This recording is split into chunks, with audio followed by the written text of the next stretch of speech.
చోడవరం నియోజకవర్గంలో సొంత సామాజిక వర్గానికి చెందిన కాపు ఓటర్లే అధికంగా ఉంటారు.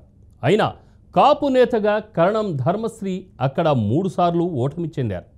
ఆయన పేరులో మాత్రం ధర్మరాజు ఉంటాడు.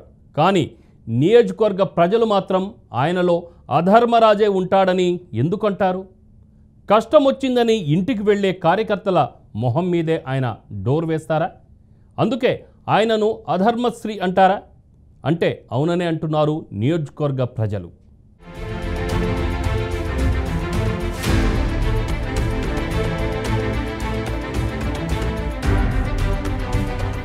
చోడవరం ఎమ్మెల్యేగా కరణం ధర్మశ్రీ పలు అభివృద్ధి కార్యక్రమాలు చేశారని ఆయన అభిమానులు చెబుతుంటారు.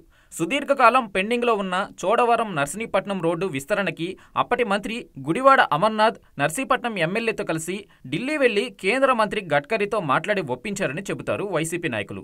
నియోజకవర్గంలో అర్హులైన లబ్ధిదారులకు ప్రభుత్వ పథకాలు అందేలా చూశారని, ఇళ్ల మంజూరులో ప్రత్యేక చొరవ చూపించారని నియోజకవర్గంలో టాక్ వినిపిస్తుంది. కానీ నియోజకవర్గ ప్రజల నుండి ఆయనపై ప్రశంసల కంటే విమర్శలే ఎక్కువగా ఉన్నాయి. దీంతో ఆయనపై పాజిటివ్ కంటే నెగిటివ్ టాకే ఎక్కువగా వినిపిస్తుంది.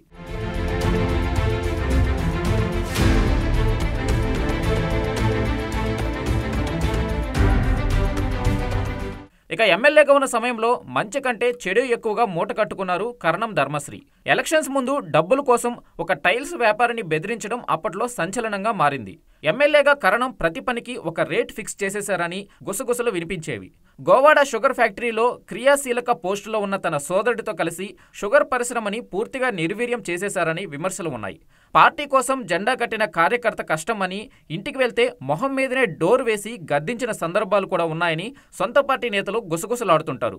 అంతేకాదు సొంత పార్టీ క్యాడర్ను నిర్లక్ష్యం చేశారనే అపవాదు కూడా ఉంది.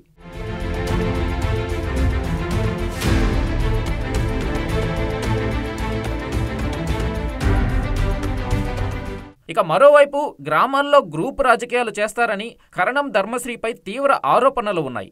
విభజించి పాలించే నైజం ధర్మశ్రీ సొంతమనే టాక్ కూడా నడుస్తుంది. నియోజకవర్గంలో క్వారీల యాజమానుల నుండి మామూళ్లు వసూలు చేసేవారనే ఆరోపణలు ఉన్నాయి. సొంత సామాజిక వర్గానికి చెందిన కాపు ఓటర్లు అధికంగా ఉన్న ఈ నియోజకవర్గంలో 3 సార్లు ఓటమి చెందారు అంటే ఇతని నాయకత్వంని అర్థం చేసుకోవచ్చు అంటున్నారు రాజకీయ విశ్లేషకులు.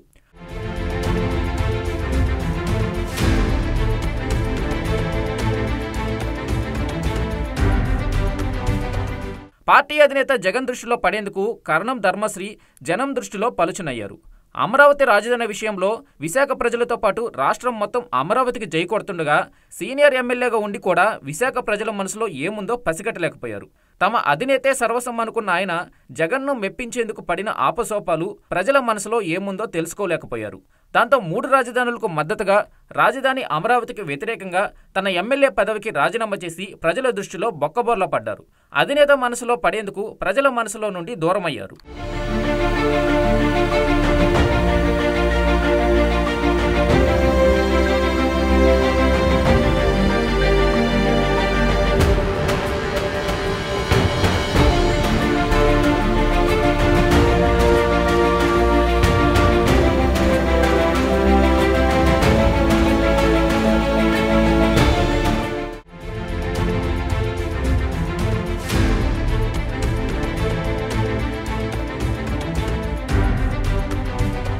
ఇక చోడవరం నియోజకవర్గంలో సొంత సామాజిక వర్గానికి చెందిన కాపు ఓటర్లే అధికంగా ఉంటారు.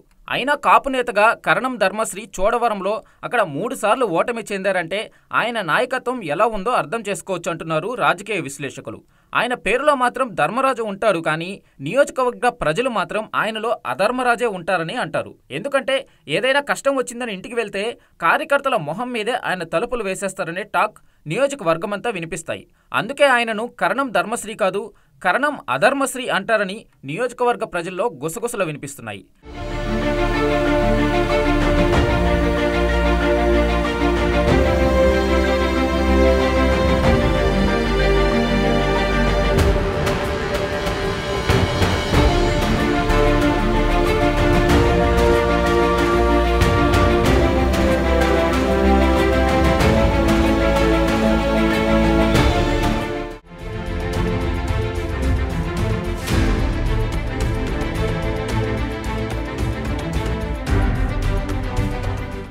ఏమైనా తమ అధినేత జగన్ దృష్టిలో పడేందుకు కరణం ధర్మశ్రీ పడిన తాపత్రయం జనం మనసులో పడేందుకు కనీసం ఒక్కరోజు ప్రయత్నించినా తన పేరు ధర్మశ్రీకి సార్థకత ఉండేదని ప్రజలు, రాజకీయ విశ్లేషకులు అభిప్రాయపడుతున్నారు.